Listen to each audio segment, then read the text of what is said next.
السلام علیکم ورحمۃ اللہ وبرکاتہ۔ روزانہ فضائل اعمال کی 10 منٹ تعلیم سننے کے لیے ہماری اس چینل کو سبسکرائب کریں اور گھنٹی کا بٹن دبانا بالکل بھی نہ بھولیے۔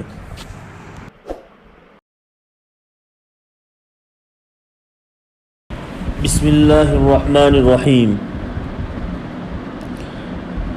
حضرت جعفر رضی اللہ تعالیٰ عنہ اور ان کے صاحبزادے عبداللہ کی فیاضی۔ حضرت جعفر طیار رضی اللہ تعالیٰ عنہ حضور اقدس صلی اللہ علیہ وسلم کے چچا زاد بھائی اور حضرت علی رضی اللہ تعالیٰ عنہ کے حقیقی بھائی ہیں۔ اول تو یہ سارا ہی گھرانہ اور خاندان بلکہ آل اولاد سخاوت، کرم، شجاعت، بہادری میں ممتاز رہے ہیں اور ہیں، لیکن حضرت جعفر رضی اللہ تعالیٰ عنہ مساکین کے ساتھ خاص تعلق رکھتے تھے اور زیادہ اٹھنا بیٹھنا قربائی کے ساتھ ہوتا تھا۔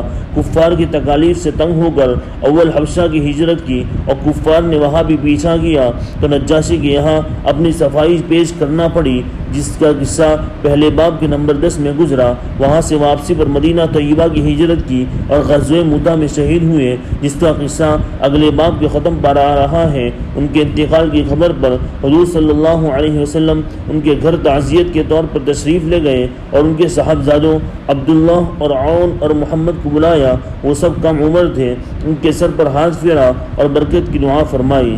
ساری ہی اولاد میں باپ کا رنگ تھا، مگر عبداللہ میں سخاوت کا مضمون بہت زیادہ تھا، اسی وجہ سے ان کا لقب قطب السخا سخاوت کا قطب تھا۔ 7 برس کی عمر میں حضور صلی اللہ علیہ وسلم سے بیعت ہوئے۔ انہیں عبداللہ ابن جعفر رضی اللہ تعالیٰ عنہما سے کسی شخص نے حضرت علی رضی اللہ تعالیٰ عنہ کے یہاں سفارش کرائی۔ ان کی سفارش پر اس کا کام ہو گیا تو اس نے نذرانہ کے طور پر 40,000 درہم بھیجے۔ انہوں نے واپس کر دیے کہ ہم لوگ اپنی نیکی کو فروخت نہیں کیا کرتے۔ ایک مرتبہ کہیں سے 2,000 درہم نذرانے میں آئے، اسی مجلس میں تقسیم فرما دیے۔ ایک تاجر بہت سی شکر لے کر آیا مگر بازار میں فروخت نہ ہوئی، اس کو فکر و رنج ہوا۔ عبداللہ ابن جعفر رضی اللہ تعالیٰ عنہ نے اپنے کارندوں سے کہا کہ ساری شکر اس سے خرید دو اور لوگوں میں مفت لٹا دو۔ رات کو قبیلہ میں جو مہمان آ جاتا تھا وہ ان کے یہاں سے کھانا پینا ہر قسم کی ضرورت پوری کرتا۔ حضرت زبیر رضی اللہ تعالیٰ عنہ ایک لڑائی میں شریک تھے۔ ایک دن اپنے بیٹے عبداللہ کو وصیت فرمائی کہ میرا خیال یہ ہے کہ آج میں شہید ہو جاؤں گا، تم میرا قرضہ ادا کر دینا اور فلاں کام کرنا۔ یہ وصیت کر کے اسی دن شہید ہو گئے۔ صاحبزادے نے جب قرضے کو جوڑا تو 22 لاکھ درہم تھے، اور یہ قرضہ بھی اسی طرح ہوا تھا کہ امانت دار بہت مشہور تھے، لوگ اپنی امانتیں بہت کثرت سے رکھتے تھے۔ یہ فرما دیتے کہ رکھنے کی جگہ تو میرے پاس نہیں، یہ رقم قرض ہے، جب تمہیں ضرورت ہو لے لینا، یہ کہہ کر اس کو صدقہ کر دیتے۔ اور یہ بھی وصیت کی کہ جب کوئی مشکل پیش آئے تو میرے مولا سے کہہ دینا۔ عبداللہ رضی اللہ تعالیٰ عنہ کہتے ہیں کہ میں مولا کو نہ سمجھا۔ میں نے پوچھا کہ آپ کے مولا کون؟ فرمایا کہ اللہ جل شانہ۔ چنانچہ حضرت عبداللہ رضی اللہ تعالیٰ عنہ نے تمام قرضہ ادا کیا۔ کہتے ہیں کہ جب کوئی دقت پیش آتی میں کہتا کہ زبیر کے مولا فلاں کام نہیں ہوتا، وہ فوراً ہو جاتا۔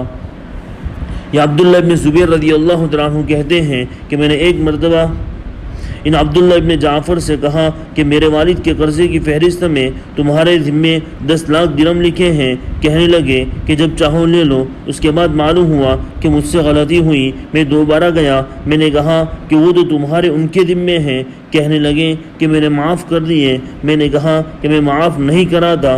کہنے لگے کہ جب تمہیں سہولت ہو دے دینا۔ میں نے کہا اس کے بدلے میں زمین لے لو۔ غنیمت کے مال میں زمین بہت سی آئی ہوئی تھی۔ عبداللہ ابن جعفر رضی اللہ تعالیٰ عنہ نے کہا اچھا، میں نے ایک زمین ان کو دے دی جو معمولی حیثیت کی تھی، پانی وغیرہ بھی اس میں نہیں تھا۔ انہوں نے فوراً قبول کر لی اور غلام سے کہا کہ اس زمین میں مصلی بچھا دیں۔ اس نے مصلی بچھا دیا، 2 رکعت نماز وہاں پڑھی اور بہت دیر تک سجدے میں پڑے رہے۔ نماز سے فارغ ہو کر غلام سے کہا کہ اس جگہ کو کھودو۔ اس نے کھودنا شروع کیا، ایک پانی کا چشمہ وہاں سے ابلنے لگا۔ فائدہ: ان حضرات صحابہ کرام رضوان اللہ تعالی علیہم مجمعین کے یہاں یہ اور قسم کی چیزیں جو اس باب میں لکھی گئی کوئی بڑی بات نہ تھی۔ ان حضرات کی عام عادتیں ایسی ہی تھیں۔ 7واں باب: بہادری، دلیری اور موت کا شوق۔ جس کا لازمی نتیجہ بہادری ہے کہ جب آدمی مرنے ہی کے سر ہو جائے تو پھر سب کچھ کر سکتا ہے۔ ساری بزدلی سوچ فکر زندگی ہی کے واسطے ہیں، اور جب مرنے کا اشتیاق پیدا ہو جائے تو نہ مال کی محبت رہے نہ دشمن کا خوف۔ کاش مجھے بھی ان سچوں کے دوفیر یہ دولت نصیب ہو جاتی۔ ابن جحش اور سعد رضی اللہ تعالیٰ عنہما کی دعا۔ حضرت عبداللہ ابن جحش رضی اللہ تعالیٰ عنہ نے غزوہ احد میں حضرت سعد ابن ابی وقاص رضی اللہ تعالیٰ عنہ سے کہا کہ اے سعد، آؤ مل کر دعا کریں، ہر شخص اپنی ضرورت کے موافق دعا کرے، دوسرا آمین کہے، یہ قبول ہونے کی زیادہ قریب ہے۔ دونوں حضرات نے ایک کونے میں جا کر دعا فرمائی۔ اول حضرت سعد رضی اللہ تعالیٰ عنہ نے دعا کی، یا اللہ جب کل کو لڑائی ہو تو میرے مقابلے میں ایک بڑے بہادر کو مقرر فرما جو سخت حملہ والا ہو، وہ مجھ پر سخت حملہ کرے اور میں اس پر زوردار حملہ کروں، پھر مجھے اس پر فتح نصیب فرما کہ میں اس کو تیرے راستے میں قتل کروں اور اس کی غنیمت حاصل کروں۔ حضرت عبداللہ رضی اللہ تعالیٰ عنہ نے آمین کہی، اور اس کے بعد حضرت عبداللہ رضی اللہ تعالیٰ عنہ نے دعا کی، اے اللہ کل کو میدان میں ایک بہادر سے مقابلہ کرا جو سخت حملہ والا ہو، میں اس پر شدت سے حملہ کروں، وہ بھی مجھ پر زور سے حملہ کرے اور پھر مجھے قتل کرے، پھر میرے ناک کان کاٹ لے، پھر قیامت میں جب تیرے حضور میں پیشی ہوں تو کہیں کہ عبداللہ تیرے ناک کان کیوں کاٹے گئے؟ میں عرض کروں، یا اللہ تیرا اور تیرے رسول صلی اللہ علیہ وسلم کے راستے میں کاٹے گئے، پھر تو کہیں کہ سچ ہے میرے ہی راستے میں کاٹے گئے۔ حضرت سعد رضی اللہ تعالیٰ عنہ نے آمین کہی۔ دوسرے دن لڑائی ہوئی اور دونوں حضرات کی دعائیں اسی طرح سے قبول ہوئی جس طرح مانگی تھی۔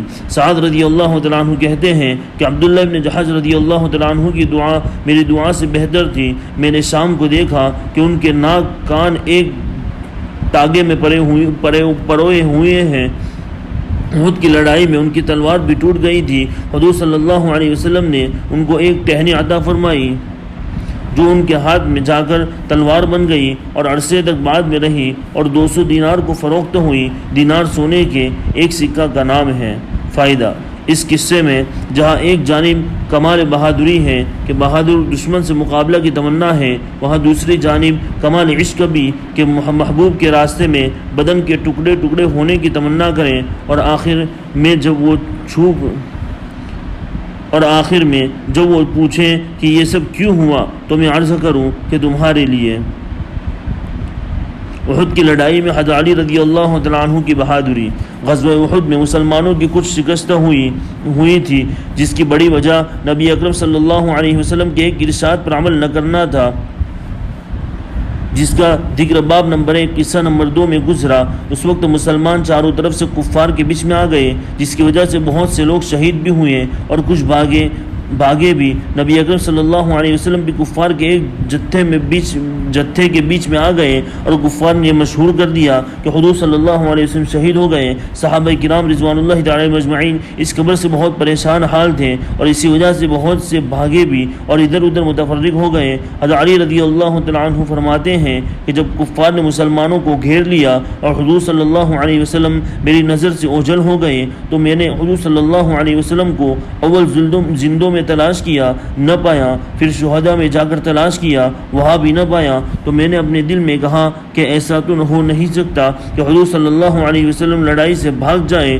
بظاہر حق تعالی شانہ ہمارے اعمال کی وجہ سے ہم پر ناراض ہوئے، اس لیے اپنے پاک رسول صلی اللہ علیہ وسلم کو آسمان پر اٹھا لیا۔ اس لیے اب اس سے بہتر کوئی صورت نہیں کہ میں بھی تلوار لے کر کافروں کے جتھے میں گھس جاؤں، یہاں تک کہ مارا جاؤں۔ میں نے تلوار لے کر حملہ کیا، یہاں تک کہ کفار کے بیچ میں سے ہٹتے گئے اور میری نگاہ نبی اکرم صلی اللہ علیہ وسلم پر پڑ گئی تو بے حد مسرت ہوئی، اور میں نے سمجھا کہ اللہ جل شانہ نے ملائکہ کے ذریعے سے اپنے محبوب کی حفاظت کی۔ میں حضور صلی اللہ علیہ وسلم کے پاس جا کر کھڑا ہوا کہ ایک جماعت کی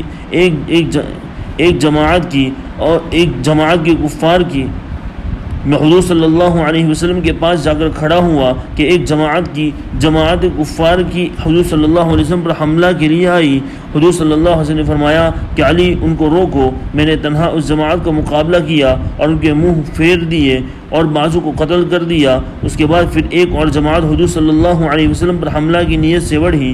آپ صلی اللہ علیہ وسلم نے پھر حضرت علی رضی اللہ تعالیٰ عنہ کی طرف اشارہ کیا، انہوں نے پھر تنہا اس جماعت کا مقابلہ کیا۔ اس کے بعد حضرت جبرائیل علیہ السلام نے آ کر حضرت علی رضی اللہ تعالیٰ عنہ کی اس جواب مردی اور مدد کی تعریف کی، تو حضور صلی اللہ علیہ وسلم نے فرمایا انہ منی وانا منہ، بے شک علی مجھ سے ہیں اور میں علی سے ہوں، یعنی کمال اتحاد کی طرف اشارہ فرمایا۔ تو حضرت جبرائیل علیہ السلام نے عرض کیا وانا منکما، میں تم دونوں سے ہوں۔ فائدہ: ایک تنہا آدمی کا جماعت سے بڑھ جانا اور نبی اکرم صلی اللہ علیہ وسلم کی مقدس ذات کو نہ پا کر مر جانے کی نیت سے کفار کے جمگھٹے میں گھس جانا، جہاں ایک طرف حضور صلی اللہ علیہ وسلم کے ساتھ سچی محبت اور عشق کا پتہ دیتا ہے، وہاں دوسری جانب کمال بہادری اور دلیری اور جرأت کا بھی نقشہ ہے۔ والسلام علیکم ورحمۃ اللہ وبرکاتہ۔